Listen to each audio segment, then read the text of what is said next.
వృశ్చిక రాశికి అర్ధాష్టమ శని వెళ్ళిపోతుంది. ఇంచుమించుగా 90% అనుకూలంగా ఉన్నటువంటి రాశి వృశ్చిక రాశి.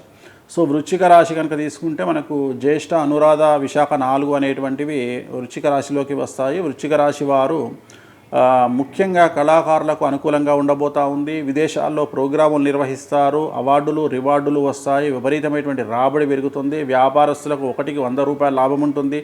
ఉద్యోగస్తులకు ప్రమోషన్లు ఉంటాయి, బదిలీలు ఉంటాయి, పై అధికారుల మన్ననలు ఉంటాయి. విద్యార్థులకు ఉత్తీర్ణత శాతంతో పాటు అనుకున్నటువంటి ప్లేస్మెంట్స్ దొరుకుతాయి. విదేశాల్లో స్థిర నివాసం ఏర్పడుతుంది, పిఆర్ వచ్చే అవకాశం ఉంది.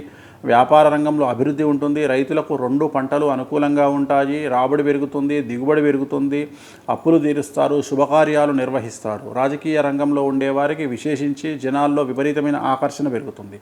సో వృశ్చిక రాశి వారికి అనుకున్న స్థాయిలో అభివృద్ధి అనేటువంటిది పూర్తి స్థాయిలో గోచరిస్తూ ఉంది. ఎటువంటి రెమెడీస్ అవసరం లేదు. So next